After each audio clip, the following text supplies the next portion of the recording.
when I was in college, I had a car. One day, a friend of mine that lived in the dorm with me came running in my room. He said, "We got to go." I said, "What do you mean?" He said, "I need your car. Come on." I said, "What is it?"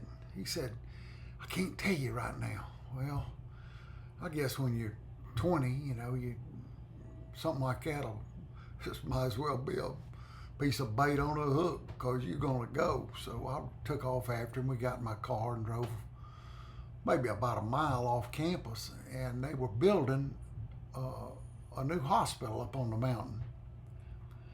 And there was a dirt road leading up to it. A lot of construction been going on there for quite a while. He said, "Head up that way." So we go up the dirt road, and there's a big dump truck sitting there. It's like a Saturday or Sunday. No construction going on. He says, "Pull in there behind it." And I pulled in behind it.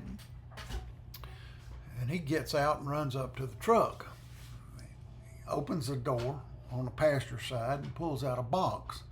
Wasn't that big, maybe, I don't know, 8 or 10 inches high.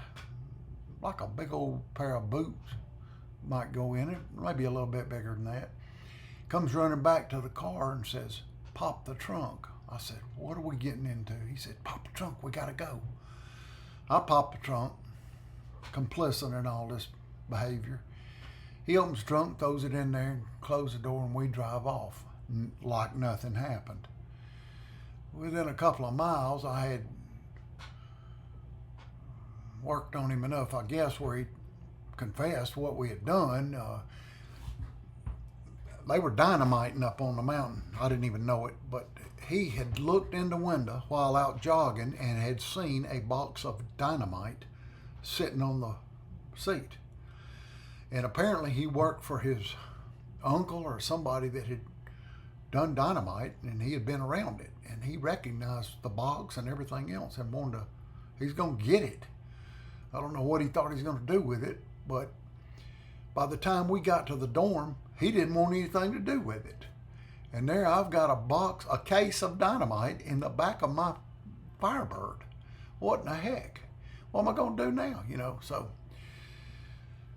I didn't tell anybody, and I don't guess he did either. I rode around for a while until I finally realized I was going to have to do something with it. I remember one night we'd had a few beers and maybe going over to Cleveland to see some girls or something, and got up kind of quick in the car, probably double the speed limit kind of a deal. Yeah.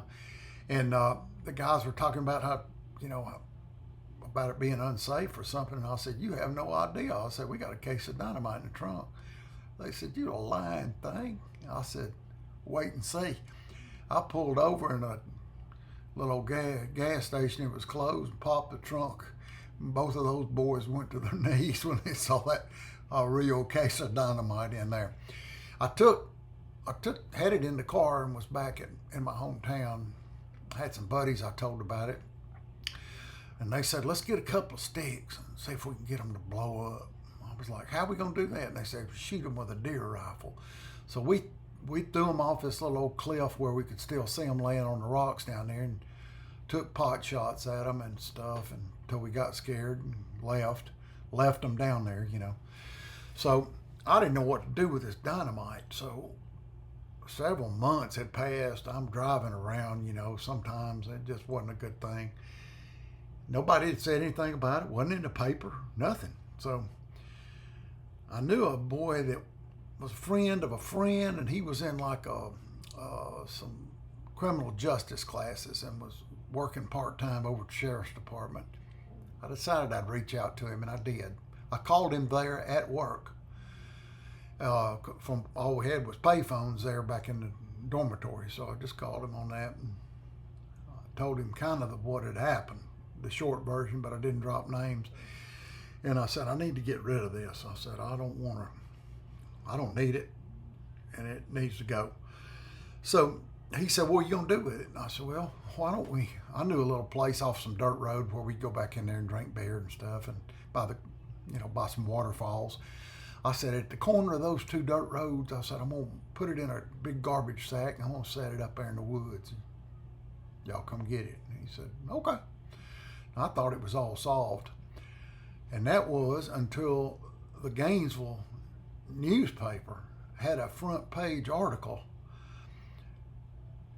outlining how the demolition experts from the Army Ranger camp had been brought in to find this dynamite and retrieve it in a safe manner.